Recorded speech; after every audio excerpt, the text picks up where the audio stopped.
या वर्णों के आधार पर। मात्रा और वर्णों के आधार पर छंदों की जो पहचान होती है उसके भी विभिन्न प्रकार हैं, किंतु आज हम जो पढ़ने जा रहे हैं वो वर्णक छंद के अंतर्गत आता है और इसको स्वच्छंद छंद भी बोल सकते हैं हम। और ये इसका नाम है आज के छंद का रुबाइयाँ। ठीक है, तो रुबाइयाँ आपने अभी सुनी नहीं होगी, चौपाई सुनी होगी, सोरठा सुना होगा, दोहा सुने होंगे, कुंडलियाँ सुनी होंगी, सवैया सुने होंगे, लेकिन रुबाइयाँ जो शब्द है ये उर्दू और फारसी के जो शायर होते हैं, कवि होते हैं, इनके द्वारा इनको रचना की जाती। तो हम अब स्टार्ट करते हैं रुबाइयाँ।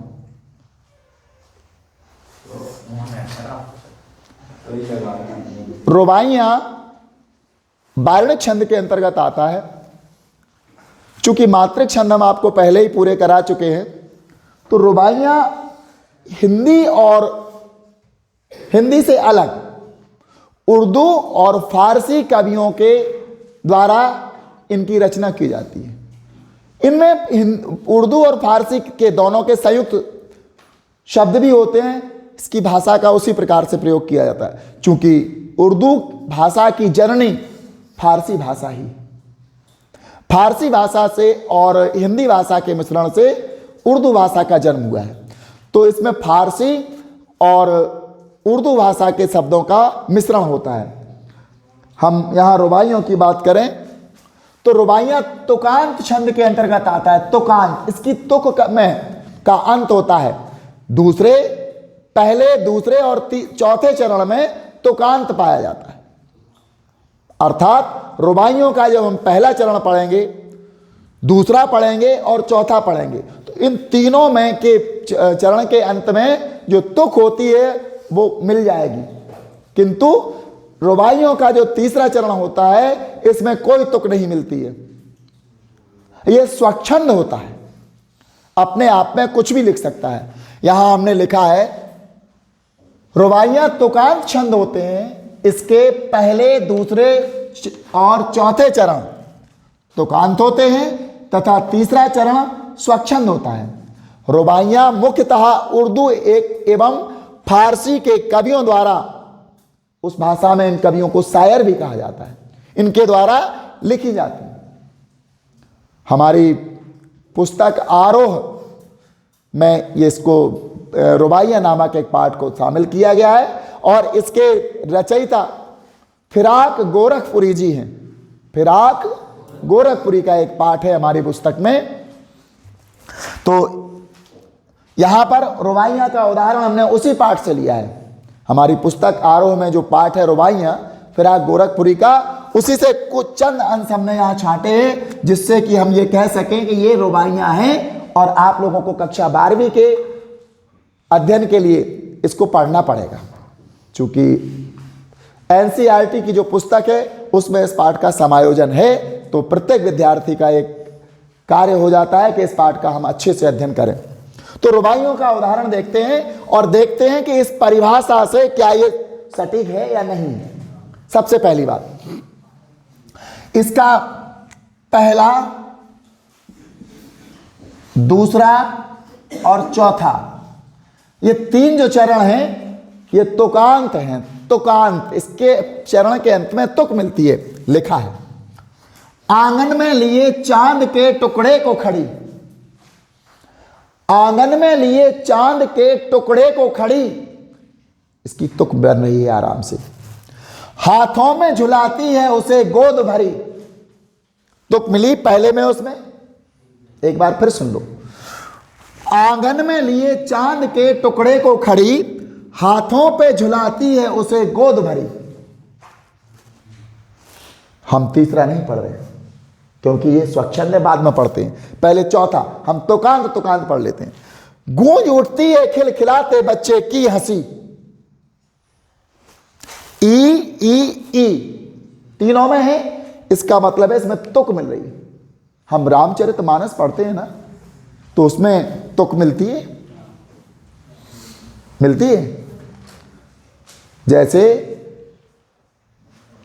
सिया राम मैं सब जग जानी और करहूं प्रणाम जोर जुग पाणी, इसमें दोनों में तुक मिली। सब जग जानी और पानी, ये दोनों में तुक मिलती है। इसी प्रकार इसके इसमें टुकड़े को खड़ी, भरी और हंसी, तीनों में तुक मिल रही। लेकिन जो पहले, दूसरे और चौथे चरण के अंत में तुक मिल रही।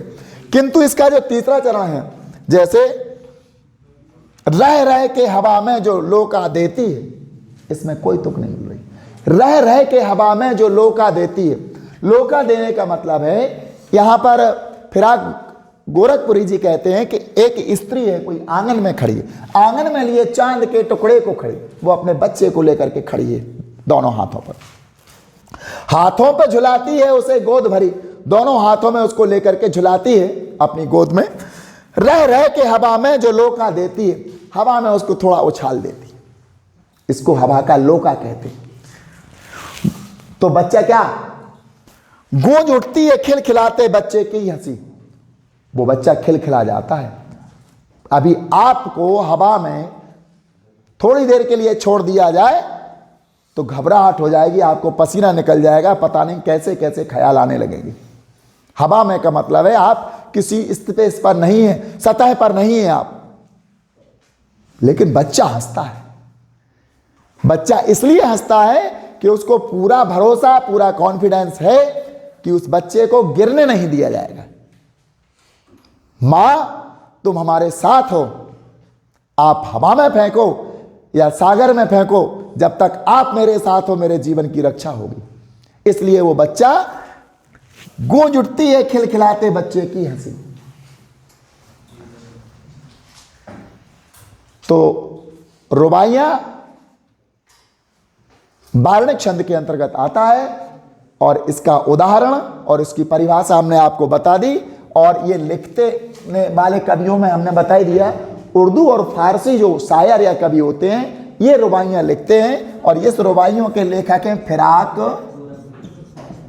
गोरखपुरी, गोरखपुरी। एनसीईआरटी कक्षा 12वीं की पुस्तक में इनका पाठ सम्मिलित किया गया है।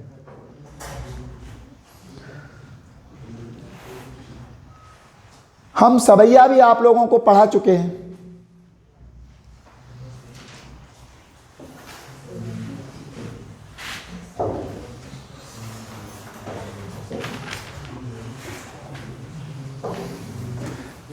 क्या आप लोग सवैया पढ़ना अभी पसंद करेंगे या आप सब लोगों को आ रहा है कि अच्छे से? चलो हम सवैया बता देते।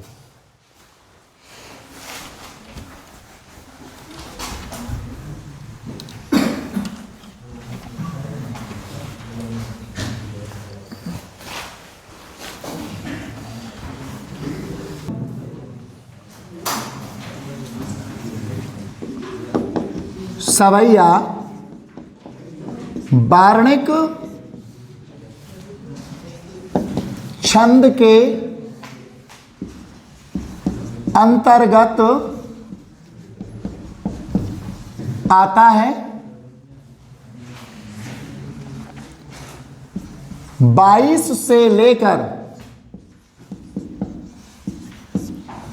26 वर्ण तक के छंद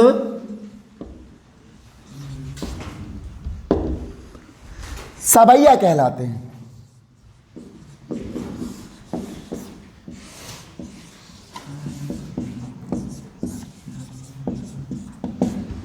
बाईस वर्णों से लेकर के 26 वर्णों तक के जो छंद होते हैं सवैया कहलाते हैं। विद्यार्थियों, हम पहले ही आप लोगों को बता चुके हैं, किसी भी छंद की पहचान यदि वर्णों के आधार पर की जाती है तो वो वार्णिक छंद होता है। क्योंकि सवैया वार्णिक छंद के आधार पर, वार्णिक छंद के अंतर्गत आता है, तो इस छंद को भी वार्णिक छंद ही कहा जाएगा। और इसमें गणना या पहचान वर्ण के आधार पर होनी है। इसलिए हमने लिखा है 22 से लेकर के 26 वर्णों तक के जो भी छंद होते हैं वो सवैया कहलाते हैं। यहां हम 2 सवैया के उदाहरण आपको देते हैं, मतगयंद और दुर्मिल। मतगयंद और दुर्मिल सवैया। सबसे पहले मतगयंद सवैया। मत गयंद शबैया। इसका उदाहरण लिखेंगे हम।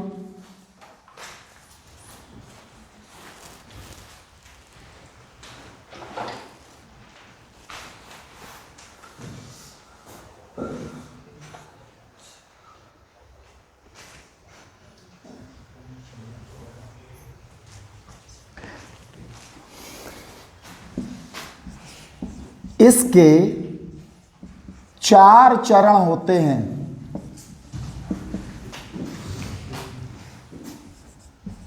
तेईस वर्ण।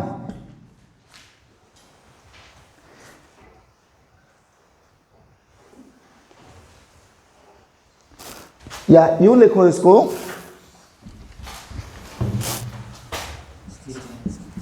इसके प्रत्येक चरण में 23 वर्ण। 23 वर्ण, ये गणों को लेकर आएंगे 23 वर्ण।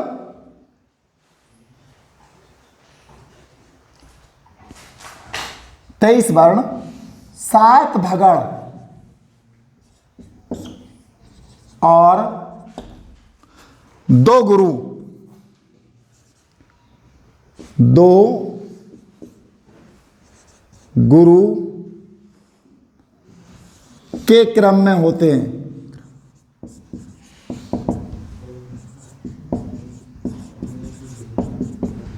सात भगड़ और 2 गुरु के क्रम में होते हैं। अब भगड़, एक गढ़ में 3 मात्राएं या 3 वर्ण, 7 × 21। अंत में 2 गुरु। चूंकि यहां गुरुओं को मात्राओं के आधार पर नहीं गिना जाएगा। अगर हम गुरु को मात्रा मानते हैं तो 2 मात्राएं हो जाएंगी, तो 21 और 2 गुरु की 4, 25 हो जाएंगे। तो ये बात साबित नहीं होगी कि इसमें 23 वर्ण होते हैं। वर्ण गिनना है, गुरु भले ही है वो, लेकिन है तो वर्ण, तो उसको 1 माना जाएगा। इसलिए 7 भगड़ और 2 गुरु, उनको भी वर्ण मान लेंगे। तो 7 21 और 2 23। एक भगड़ में 3 वर्ण, 7 × 21 और 2 गुरु, इनको भी वर्ण मानेंगे तो 22 और 23 वर्ण हो जाते हैं। यहां उदाहरण है, भगड़ बनता है भानस से। किससे बनता है? भानस से, अर्थात पहला गुरु, दूसरा लघु और फिर लघु, ये 3 मिलाकर के बनेगा क्या? एक भगड़। आपको गढ़ सूत्र तो याद होगा, यमाता राज भान सलगा, उससे जो गढ़ बनते हैं 8 प्रकार के गढ़ होते हैं।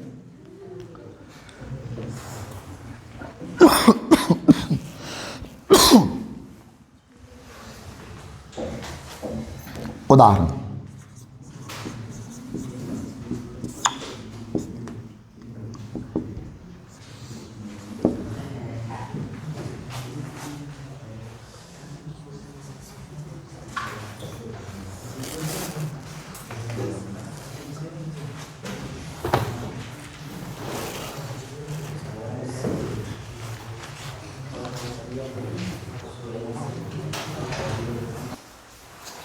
सवैया वर्णिक छंद के अंतर्गत आता है।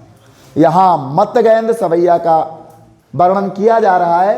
मत गयंद सवैया वर्णिक छंद के अंतर्गत आता है। इसमें 23 वर्ण और 2 गुरु के क्रम में, अर्थात 23 वर्ण होते हैं, जिसमें 7 भगड़ और 2 गुरु मिलाकर के 23 वर्ण बन जाते हैं। एक भगड़ में 3 वर्ण होते हैं, तो 7 भगड़ में 7 × 21 वर्ण हो जाते हैं, और 2 गुरु के 2 वर्ण कुल मिलाकर के 23 वर्ण हो जाते हैं। यहां इसका उदाहरण दिया जा रहा है, शेष महेश गणेश दिनेश सुरेशहु जाहि निरंतर गावें। जाहि अनादि अनंत अखंड अछेद अभेद सुभेद बतावें। नारद से सुख व्यास रटें। नारद से सुख व्यास रटें, पची हार तऊ पुनि पार ना पावे, ताहि अहीर की छोहरियां छछिया भर छाछ पर नाच न चावे। यहां 4 चरण हैं। प्रत्येक चरण में कुल 23 वर्ण होंगे, जिसमें 7 भगण और 2 गुरु के क्रम में होंगे। अब भगण की गिनती अपन करते हैं इसकी। पहले पद में लिखा है शेष। जब हम शेष लिखेंगे तो ये ए से स्टार्ट होता है, प्रारंभ होता है, तो इसमें गुरु आ जाएगा। क्या आ जाएगा? गुरु। गुरु स म एक भगण बन गया। गुरु लघु लघु से एक भगण बन गया। हेस हा से बनेगा एक गुरु, सा से बनेगा लघु और गा से लघु, तो ये दूसरा भगण हो गया। तीसरा भगण होगा नेसदी, यहां तक। चौथा बनेगा नेससु, यहां तक चौथा भगण। पांचवा भगण होगा रेसहु। छठवां भगण होगा जाहिनी, यहां तक। सातवां भगण होगा रंतर। आखिरी में गावे में 2 गुरु हो जाते हैं। ये 2 गुरु कुल मिलाकर के 23 वर्ण। अगली पंक्ति जाहि, चूंकि जा दीर्घ है तो यहां पर ही ह्रस्व आता है, छोटी ही है। अ ह्रस्व है तो यहां लघु और लघु ये गुरु, तो एक भगड़ बन गया जी। दूसरा भगड़ नादी अ, तीसरा नंत अ, चौथा खंड खा के बाद आधा यो आता है, इसके पहले वाला गुरु हो जाता है। तो गुरु डा में ह्रस्व में है तो ये लघु हो जाएगा, और आ तो ये भी एक भगड़ हो गया। ये भगड़ हो गया 1 2 3 4 भगड़ हो गए।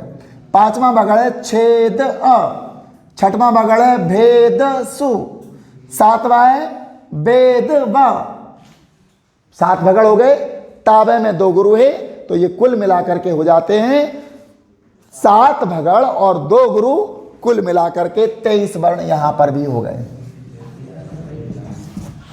अगली पंक्ति नारद से, अब तो आपको आ गया होगा। नारद 1 भगड़, से सुक 2 भगड़, व्यास र 3 भगड़, ते पची।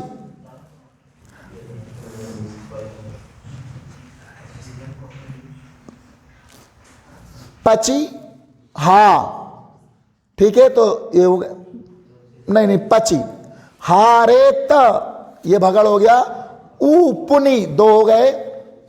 पारना 3 हो गए, बाद में 2 गुरु हो गए, तो ये भी 23 वर्ण हो। ताही 1 भगड़ अ, हीर की 2 भगड़, छोहरी 3 भगड़, या छी 4 भगड़, या भर 5 भगड़, छाछ प 6 भगड़, नाच न 7 भगड़ और 2 गुरु, कुल मिलाकर के 23 वर्ण। तो ये मत्त गयंद सवैया था। इसके बाद हम आपको प्रारंभ करने जा रहे हैं दुर्मिल सवैया।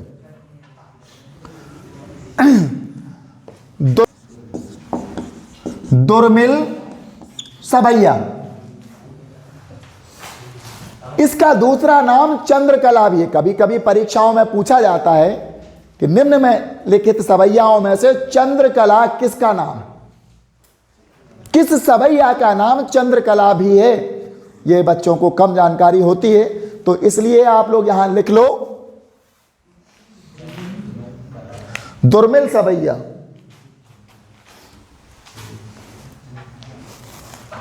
इसको चंद्रकला भी कहते हैं। इसका दूसरा नाम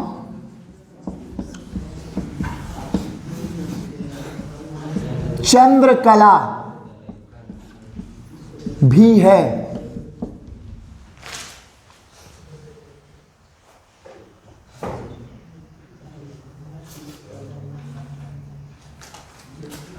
इसके 4 चरण होते हैं।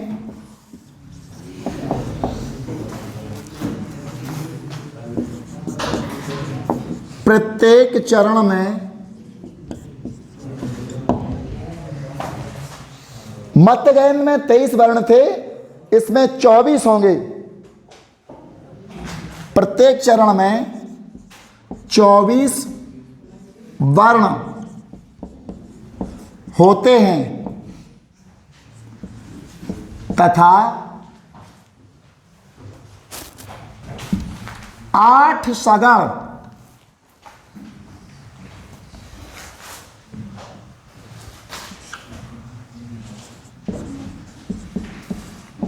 सगड़ बनता है सलगा से, सगड़ बनता है सलगा से।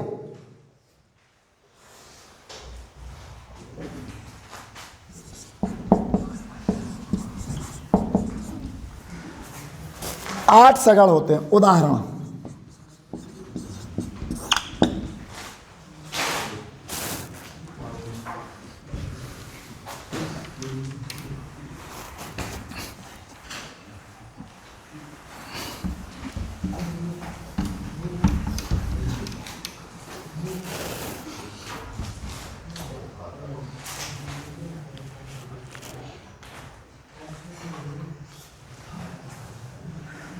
इसमें वर्णन उस समय का है जब सीता श्री राम के साथ वनवास के लिए निकल जाती हैं। तो चूंकि सुकुमारी सीता थी, वो राम के साथ 14 वर्ष के वनवास पर निकली। एक राजकुमारी और एक चक्रवर्ती राजा की सुकुमारी सुकोमल वधू थी। एक राजा अर्थात मिथिला के राजा जनक की राजकन्या, राजपुत्री, राजकुमारी थी। तो इन्होंने सभी प्रकार के सुखों का उपभोग किया था, लेकिन वचनबद्ध अपने पति के साथ जाने के लिए वो थी। इसलिए जब वो घर से निकलती हैं, अयोध्या से थोड़ा ही निकलती हैं, तो उस समय की दशा का वर्णन है। यहां लिखा है, पुरतैं निकसी रघुबीर बधु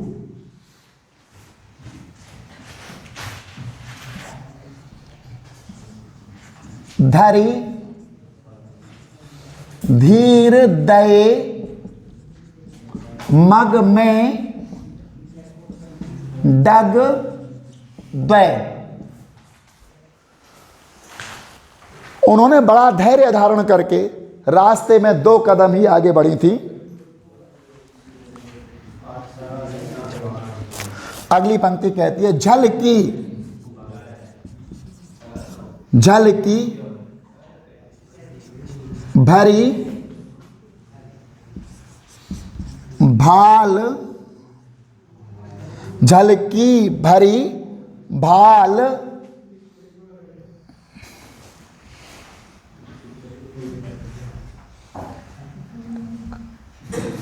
भाल कनी जल की पुट सूख गए मधुरा धर।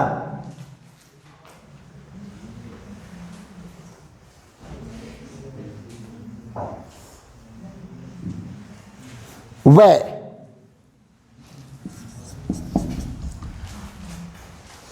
उनके माथे पर थकान के कारण, श्रमित होने के कारण पसीने की बूंदें दिखाई देने लगती हैं और उनके दोनों मधुर अधर अर्थात दोनों उनके होठ सूख गए थकान के कारण। अगली पंक्ति में फिर बूझती हैं चलनो अब केतिक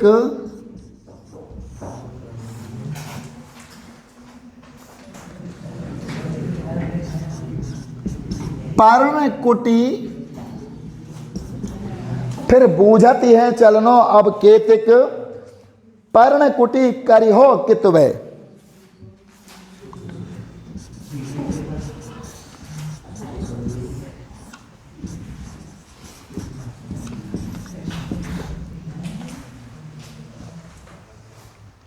फिर वो थोड़ा ही चली थी, स्रवित हो जाती हैं और अपने पति श्री राम से पूछती हैं कि अब कितना और चलना है। श्री राम वन के कष्टों को जानते थे, तो अपनी पत्नी की तरह देख करके क्या होता है, तिये, तिये मीन्स होती है पत्नी, तिये की लखी आतुरता पिए की, अखियां अति चारु चली जल च्वय। अखियां अति चारु चली जल च्वय। उनके नेत्रों से उन्होंने देखा अपनी पत्नी की व्याकुलता को देख करके उनके आंखों से आंसू निकलने लगते। ये है दुर्मिल सवैया का उदाहरण। अब हम इसकी मात्राओं का और सगड़ का परीक्षण करेंगे इन पंक्तियों में। सगड़ बनता है सलगा से, सलगा मतलब एक लघु दूसरा लघु और ये गुरु, ये सगड़ होता है। भगड़ का जस्ट उल्टा हो गया। भगड़ में पहले गुरु था, फिर लघु लघु थे, ये भगड़ था, और सगड़ हो गया लघु लघु और गुरु। तो आज हम इसको